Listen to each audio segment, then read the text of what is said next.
एक समय एक गांव में रहीम खान नामक एक मालदार किसान रहता था। उसके 3 पुत्र थे। सब युवक और काम करने में चतुर थे। सबसे बड़ा ब्याह हुआ था। मंझला ब्याहने को था। छोटा कुंवारा था। रहीम की स्त्री और बहू चतुर और सुशील थी। घर के सभी प्राणी अपना अपना काम करते थे। केवल रहीम का बूढ़ा बाप दमे के रोग से पीड़ित होने के कारण कुछ कामकाज न करता था। 7 वर्षों से वह केवल खाट पर पड़ा रहता था। रहीम के पास 3 बैल, 1 गाय, 1 बछड़ा, 15 भेड़ें थी। स्त्रियां खेती के काम में सहायता करती थी। अनाज बहुत पैदा हो जाता था। रहीम और उसके बाल बच्चे बड़े आराम से रहते।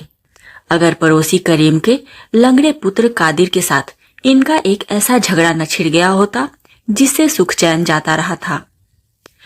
जब तक बूढ़ा करीम जीता रहा और रहीम का पिता घर का प्रबंध करता रहा, कोई झगड़ा नहीं हुआ। वह बड़े प्रेम भाव से, जैसे कि पड़ोसियों में होना चाहिए, एक दूसरे की सहायता करते रहे। लड़कों का घरों को संभालना था कि सब कुछ बदल गया। अब सुनिए कि झगड़ा किस बात पर छिड़ा। रहीम की बहू ने कुछ मुर्गियां पाल रखी थी। एक मुर्गी नित्य पशुशाला में जाकर अंडा दिया करती थी। बहू शाम को वहां जाती और अंडा उठा लाती। एक दिन दैवगति से वह मुर्गी बालकों से डरकर पड़ोसी के आंगन में चली गई और वहां अंडा दे आई। शाम को बहू ने पशुशाला में जाकर देखा तो अंडा वहां न था। सास से पूछा, उसे क्या मालूम था? देवर बोला कि मुर्गी पड़ोसन के आंगन में कुरकुरा रही थी, शायद वहां अंडा दे आई हो। बहू वहां पहुंचकर अंडा खोजने लगी। भीतर से कादिर की माता निकलकर पूछने लगी, बहू क्या है? बहू बोली, मेरी मुर्गी तुम्हारे आंगन में अंडा दे गई है, उसे खोज रही हूं। तुमने देखा हो तो बता दो। कादिर की मां ने कहा, मैंने नहीं देखा। क्या हमारी मुर्गियां अंडे नहीं देती कि हम तुम्हारे अंडे बटोरती फिरेंगी? दूसरों के घर जाकर अंडे खोजने की हमारी आदत नहीं। यह सुनकर बहू आग हो गई, लगी बकने। कादिर की मां कुछ कम न थी, एक एक बात के 100 उत्तर दिए। रहीम की पत्नी पानी लाने बाहर निकली थी। गाली गलौज का शोर सुनकर वह भी आ पहुंची। उधर से कादिर की स्त्री भी दौड़ पड़ी। अब सबकी सब इकट्ठी होकर लगी गालियां बकने और लड़ने। कादिर खेत से आ रहा था, वह भी आकर मिल गया। इतने में रहीम भी आ गया। पूरा महाभारत हो गया। अब दोनों गूंथ गए। रहीम ने कादिर की दाढ़ी के बाल उखाड़ डाले। गांव वालों ने आकर बड़ी मुश्किल से उन्हें छुड़ाया, पर कादिर ने अपनी दाढ़ी के बाल उखाड़ लिए और हाकिम परगना के इल्साज में जाकर कहा, मैंने दाढ़ी इसलिए नहीं रखी थी जो यूं उखाड़ी जाए, रहीम से हर्जाना लिया जाए। पर रहीम के बूढ़े पिता ने उसे समझाया, बेटा ऐसी तुच्छ बात पर लड़ाई करना मूर्खता नहीं तो क्या है? जरा विचार तो करो, सारा बखेरा सिर्फ एक अंडे से फैला है।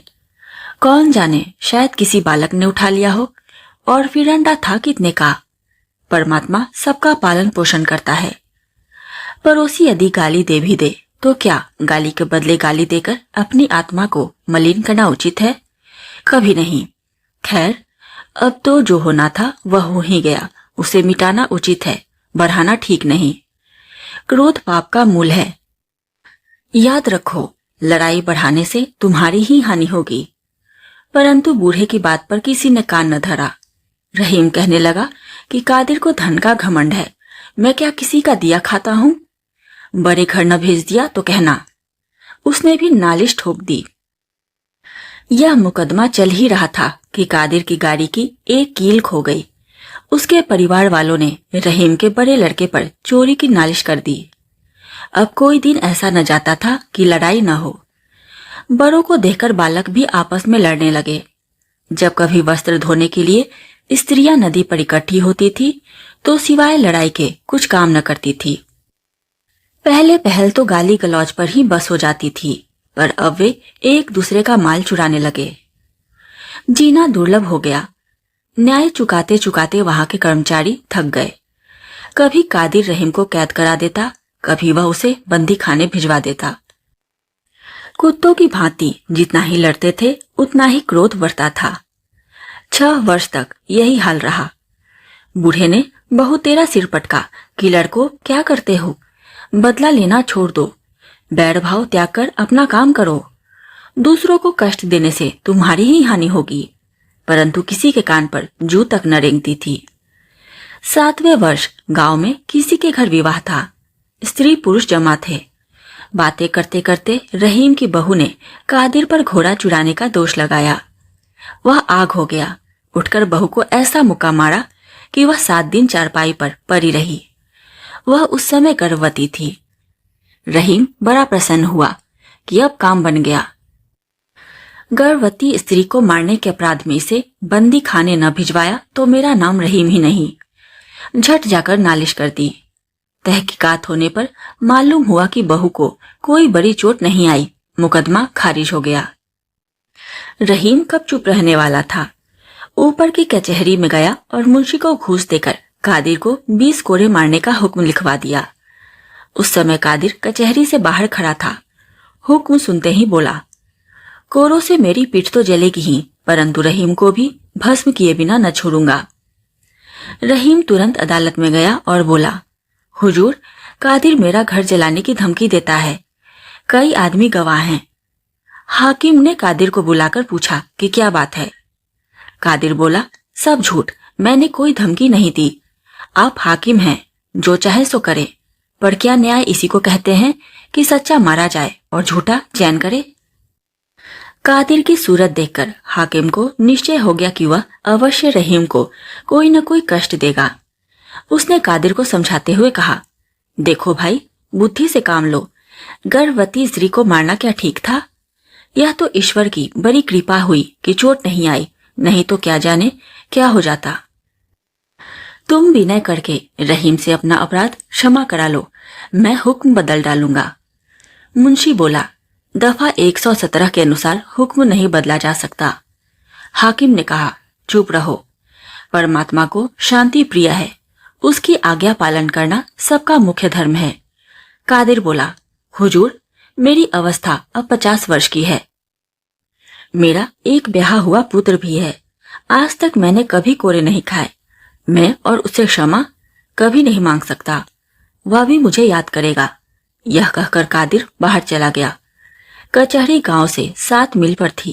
रहीम को घर पहुंचते पहुंचते अंधेरा हो गया। उस समय घर में कोई न था, सब बाहर गए हुए थे। रहीम भीतर जाकर बैठ गया और विचार करने लगा। कोड़े लगने का हुक्म सुनकर कादिर का मुख कैसा उतर गया था। बेचारा दीवार की ओर मुंह करके रोने लगा था। हम और वह कितने दिन तक एक साथ खेले हैं। मुझे उस पर इतना क्रोध न करना चाहिए था। यदि मुझे कोड़े मारने का हुक्म सुनाया जाता तो मेरी क्या दशा होती। इस पर उसे कादिर पर दया आई। इतने में बूढ़े पिता ने आकर पूछा, कादिर को क्या दंड मिला? रहीम बोला, 20 कोड़े। बूढ़े पिता ने कहा, बुरा हुआ बेटा, तुम अच्छा नहीं कर रहे। इन बातों में कादिर की उतनी ही हानि होगी जितनी तुम्हारी। भला मैं यह पूछता हूँ कि कादिर पर कोड़े पड़ने से तुम्हें क्या लाभ होगा? रहीम ने कहा, वह फिर ऐसा काम नहीं करेगा। पिता बोला, क्या नहीं करेगा? उसने तुमसे बढ़कर कौन सा बुरा काम किया है? अरे वाह, आप विचार तो करें कि उसने मुझे कितना कष्ट दिया है। स्त्री मरने से बची, अब घर जलाने की धमकी देता है, तो क्या मैं उसका जस गाऊं? रहीम ने कहा।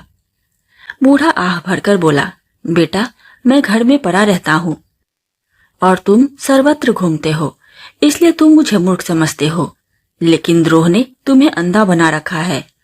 दूसरों के दोष तुम्हारे नेत्रों के सामने हैं, अपने दोष पीठ पीछे। भला मैं पूछता हूँ कि कादिर ने क्या किया? एक के करने से भी कभी लड़ाई हुआ करती है? कभी नहीं। 2 बिना लड़ाई नहीं हो सकती। यदि तुम शांत स्वभाव के होते, लड़ाई कैसे होती? भला जवाब तो दो, उसकी दाढ़ी के बाल किसने उखाड़े? उसका भूसा किसने चुराया? उसे अदालत में किसने घसीटा? तुम सारे दोष कादिर के माथे ही थोप रहे हो। तुम आप बुरे हो, बस यही सारे झगड़े की जड़ है। क्या मैंने तुम्हें यही शिक्षा दी है? क्या तुम नहीं जानते कि मैं और कादिर का पिता किस प्रेम भाव से रहते थे? यदि किसी के घर के अन्न चुक जाता था तो एक दूसरे से उधार लेकर काम चलता था। यदि कोई किसी और काम में लगा होता तो दूसरा उसके पशु चरा लाता था। एक को किसी वस्तु की जरूरत होती थी तो दूसरा तुरंत दे देता था। न कोई लड़ाई थी न झगड़ा, प्रेम प्रीति पूर्वक जीवन व्यतीत करता था। अब तो तुमने महाभारत बना रखा है। क्या इसी का नाम जीवन है? यह तुम क्या पाप कर्म कर रहे हो? तुम घर के स्वामी हो, यमराज के सामने तुम्हें उत्तर देना होगा। बालकों और स्त्रियों को तुम क्या शिक्षा दे रहे हो? गाली बकना और ताने देना। कल तारावती पड़ोसिन धनदेवी को गालियां दे रही थी। उसकी माता पास बैठी सुन रही थी। क्या यही भलमानसी है? क्या गाली का बदला गाली होना चाहिए? नहीं बेटा, नहीं। महापुरुषों का वचन है कि कोई तुम्हें गाली दे तो सह लो, वह स्वयं पछताएगा। यदि कोई तुम्हारे गाल पर एक चपत मारे तो दूसरा गाल उसके सामने कर दो, वह लज्जित और नर्म होकर तुम्हारा भक्त हो जाएगा। अभिमान ही सब दुख का कारण है। तुम चुप क्यों हो गए? क्या मैं झूठ कहता हूँ? रहीम चुप रह गया, कुछ नहीं बोला। बूढ़े पिता ने फिर कहा, महात्माओं का वाक्य क्या असत्य है? कभी नहीं। उसका एक एक अक्षर पत्थर की लकीर है। अच्छा, अब तुम अपने इस जीवन पर विचार करो। जब से महाभारत आरंभ हुआ है, तुम सुखी हो अथवा दुखी? जरा हिसाब तो लगाओ कि इन मुकदमों, वकीलों और आने जाने में कितना रुपया खर्च हो चुका है। देखो तुम्हारे पुत्र कैसे सुंदर और बलवान हैं, लेकिन तुम्हारी आमदनी घटती जाती है। क्यों? तुम्हारी मूर्खता से। तुम्हें चाहिए कि लड़कों सहित खेती का काम करो, पर तुम पर तो लड़ाई का भूत सवार है, वह चैन लेने नहीं देता। पिछले साल जई क्यों नहीं उगी? इसलिए कि समय पर नहीं बोई गई। मुकदमे चलाओ कि जई बोऊं। बेटा, अपना काम करो, खेती बाड़ी को संभालो। यदि कोई कष्ट दे तो उसे क्षमा करो, परमात्मा इसी से प्रसन्न रहता है। ऐसा करने पर तुम्हारा अंतःकरण शुद्ध होकर तुम्हें आनंद प्राप्त होगा। रहीम कुछ नहीं बोला। बेटा, अपने बूढ़े मूर्ख पिता का कहना मानो। जाओ, कचहरी में जाकर आपस में राजीनामा कर लो। कल शबे रात है। कादिर के घर जाकर नम्रता पूर्वक उसे नेवता दो और घर वालों को भी यही शिक्षा दो कि बैर छोड़कर आपस में प्रेम बढ़ाए। पिता की बातें सुनकर रहीम के मन में विचार हुआ कि पिताजी सच कहते हैं। इस लड़ाई झगड़े से हम मिट्टी में मिल जाते हैं, लेकिन इस महाभारत को किस प्रकार समाप्त करूं? बूढ़ा उसके मन की बात जानकर बोला, बेटा, मैं तुम्हारे मन की बात जान गया। लज्जा त्याग, जाकर कादिर से मित्रता कर लो। फैलने से पहले ही चिंगारी को बुझा देना उचित है। फैल जाने पर फिर कुछ नहीं बनता। बूढ़ा कुछ और कहना चाहता था कि स्त्रियां कोलाहल करती हुई भीतर आ गई। उन्होंने कादिर के दंड का हाल सुन लिया था। हाल में पड़ोसिन से लड़ाई करके आई थी।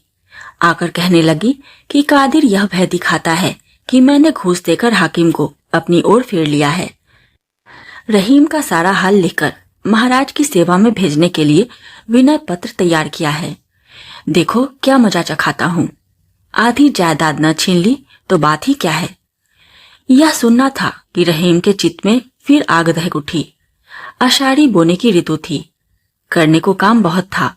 रहीम भूसौल में गया और पशुओं को भूसा डालकर कुछ काम करने लगा।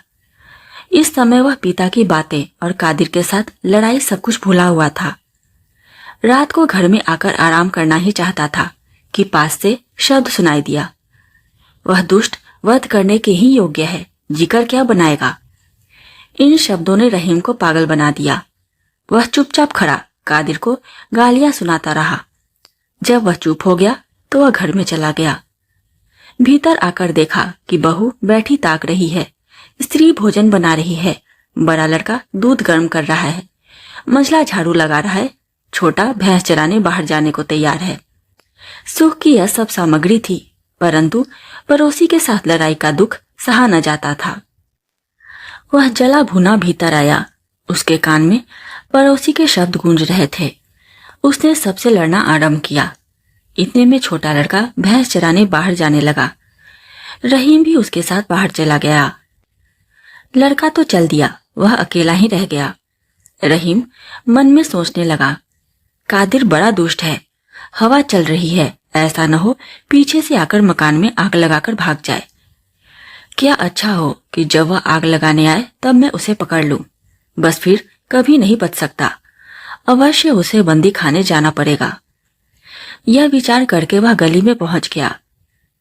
सामने उसे कोई चीज हिलती दिखाई दी। पहले तो वह समझा कि कादिर है, पर वहां कुछ न था। चारों ओर सन्नाटा था। थोड़ी दूर आगे जाकर देखता क्या है कि पशुशाला के पास एक मनुष्य जलता हुआ फूस का पूला हाथ में लिए खड़ा है। ध्यान से देखने पर मालूम हुआ कि कादिर है। फिर क्या था, जोर से दौड़ा कि उसे जाकर पकड़ ले। रहीम अभी वहां पहुंचने न पाया था कि छप्पर में आग लगी। उजाला होने पर कादिर प्रत्यक्ष दिखाई देने लगा। रहीम बाज की तरह झपटा, लेकिन कादिर उसकी आहट पाकर चंपत हो गया। रहीम उसके पीछे दौड़ा। उसके कुर्ते का पल्ला हाथ में आया ही था कि वह छुड़ाकर फिर भागा। रहीम धड़ाम से पृथ्वी पर गिर पड़ा। उठकर फिर दौड़ा। इतने में कादिर अपने घर पहुंच गया। रहीम वहां जाकर उसे पकड़ना चाहता था कि उसने ऐसा लठ मारा कि रहीम चक्कर खाकर बेसुध होकर धरती पर गिर पड़ा। सूध आने पर उसने देखा कि कादिर वहां नहीं है। फिर कर देखता है तो पशुशाला का छप्पर जल रहा है। ज्वाला प्रचंड हो रही है और लपटें निकल रही हैं। रहीम सिर पीटकर पुकारने लगा, भाइयों, यह क्या हुआ? हाय, मेरा सत्यानाश हो गया। चिल्लाते चिल्लाते उसका कंठ बैठ गया। वह दौड़ना चाहता था, परंतु उसकी टांगें लड़खड़ा गई। वह धम से धरती पर गिर पड़ा। फिर उठा। घर के पास पहुंचते पहुंचते आग चारों ओर फैल गई। अब क्या बन सकता था? भैंसे पड़ोसी भी अपना असबाब बाहर फेंकने लगे। वायु के वेग से कादिर के घर में भी आग जा लगी। यहाँ तक कि आधा गांव जलकर राख का ढेर हो गया। रहीम और कादिर दोनों का कुछ न बचा। मुर्गियां, हल, गाड़ी, पशु, वस्त्र, अन्न, भूसा आदि सब कुछ स्वाहा हो गया।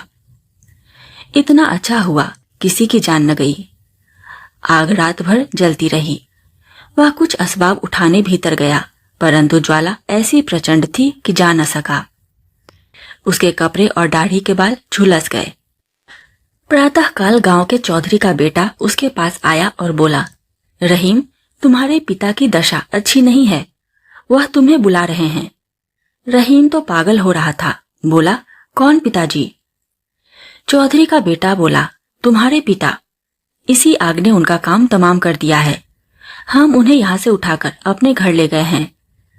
अब वह बच नहीं सकते। चलो अंतिम भेंट कर लो।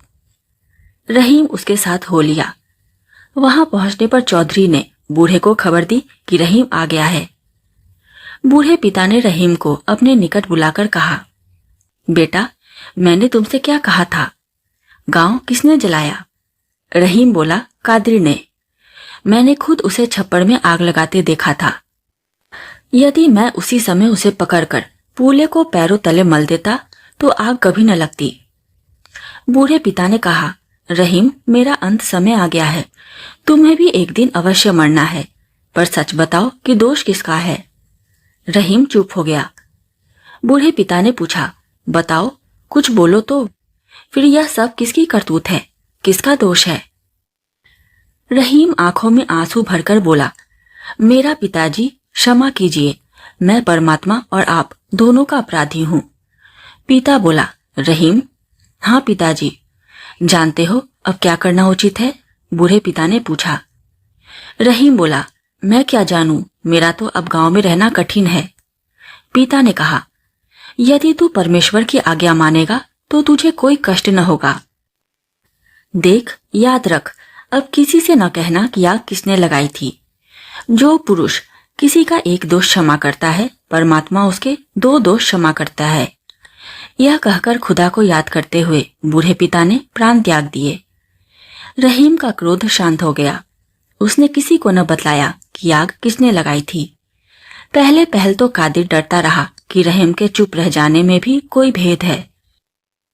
फिर कुछ दिनों पीछे उसे विश्वास हो गया कि रहीम के चित्त में अब कोई बैरभाव नहीं रहा। बस फिर क्या था, प्रेम में शत्रु भी मित्र हो जाते हैं। वे पास पास घर बनाकर पड़ोसियों की भांति रहने लगे। रहीम अपने पिता का उपदेश कभी न भूलता था कि फैसले से पहले ही चिंगारी को बुझा देना उचित है। अब यदि कोई कष्ट देता तो वह बदला लेने की इच्छा नहीं करता। यदि कोई उसे गाली देता तो सहन करके वह यह उपदेश करता कि कुवचन बोलना अच्छा नहीं। अपने घर के प्राणियों को भी वह यही उपदेश दिया करता। पहले की अपेक्षा अब उसका जीवन बड़े आनंद पूर्वक कटने लगा। इस कहानी से हमें यही समझने को मिलता है कि जीवन में असली बुद्धिमानी शांति और संयम में है। रहीम का गुस्सा, उसका अहंकार और बदले की आग ने न केवल उसे बल्कि पूरे गांव को दुख और विनाश दिया। जबकि उसके पिता बार बार यही समझाते रहे कि गाली का जवाब गाली नहीं बल्कि धैर्य और क्षमा है। पर जब तक रहीम ने यह बात समझी, बहुत देर हो चुकी थी। उसने अपनी आंखों से देखा कि एक छोटी सी चिंगारी कैसे बड़े बड़े घरों को राख में बदल देती है। और यही जीवन का सबसे बड़ा सबक है। गुस्सा हमेशा विनाश लाता है और क्षमा हमेशा नया जीवन। इसलिए हमें यह याद रखना चाहिए कि अगर कोई हमें चोट पहुंचाए तो हम उस चोट को आगे न बढ़ाएं।